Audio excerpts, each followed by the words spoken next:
Assalamualaikum warahmatullahi wabarakatuh. Halo teman-teman semuanya, perkenalkan nama aku Dwi Cahyani Putri. Aku dari Akuntansi 59, Divisi Pendidikan Kepengurusan Abi Prayana Wasena. Pada video pembelajaran kali ini, aku bakal ngejelasin mengenai rekonsiliasi bank pada mata kuliah akuntansi keuangan menengah.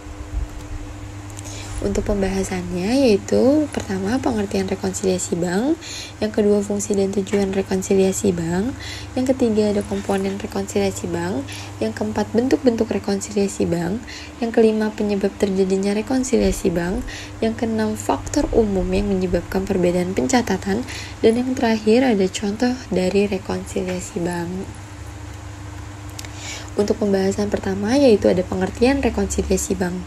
Rekonsiliasi bank merupakan rangkaian catatan informasi keuangan yang menjabarkan tentang perbedaan-perbedaan kas antara kas perusahaan dan kas bank. Rekonsiliasi bank juga dapat didefinisikan sebagai proses penyesuaian informasi catatan keuangan menurut perusahaan dan juga menurut pihak bank. Perbedaan pencatatan informasi keuangan ini yaitu di mana nasabah melakukan transaksi namun belum dicatat oleh pihak bank. Yang kedua ada fungsi rekonsiliasi bank. Fungsinya sendiri itu untuk memastikan adanya kesamaan catatan informasi antara perusahaan dan bank. Maka perlu dilakukan proses rekonsiliasi bank agar laporan bisa lebih terlihat rapi dan akurat.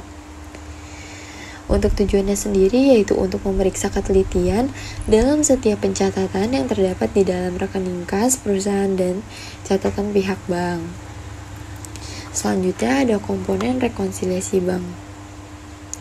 Yang pertama itu ada deposit in transit atau setoran dalam proses, yang dimana ketika uang tunai atau cek yang telah diterima dan dicatat oleh perusahaan ternyata belum dicatat oleh pihak bank yang ditunjuk oleh perusahaan. Dan yang kedua itu ada outstanding check atau cek beredar, yang dimana cek yang telah dicatat oleh sebuah perusahaan akan tetapi belum dicairkan.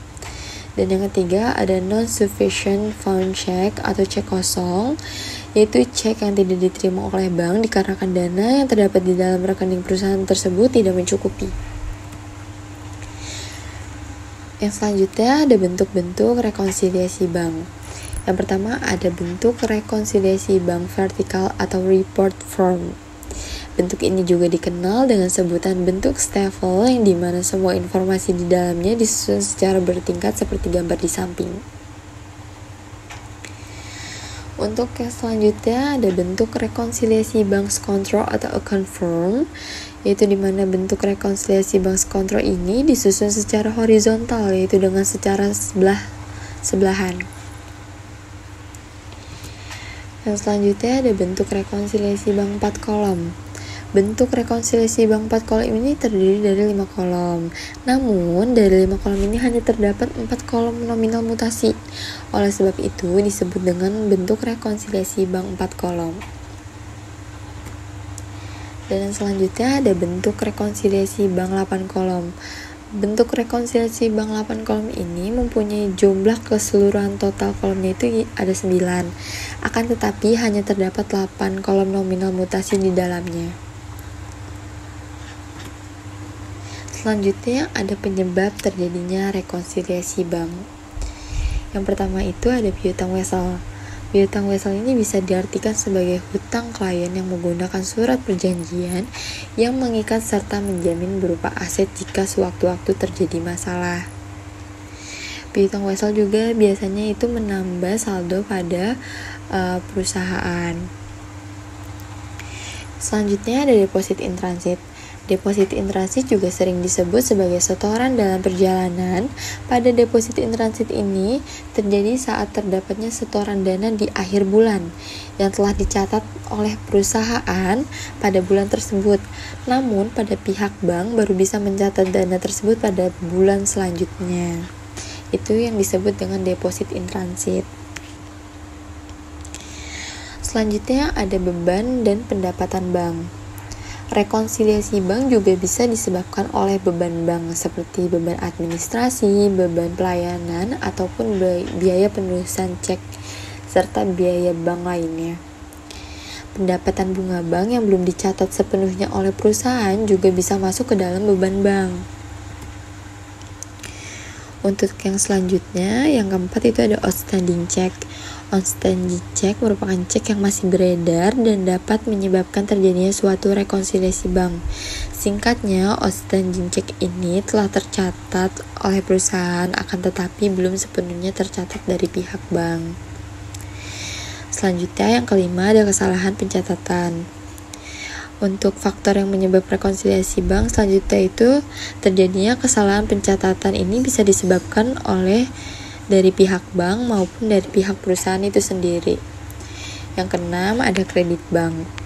Rekonsiliasi bank juga bisa terjadi karena terjadinya kredit bank. Kredit bank ini yang dimaksud bisa berupa penagihan ataupun deposito dari pihak bank. Transaksi jenis ini hanya bisa diketahui jika nasabah menerima rekening koran.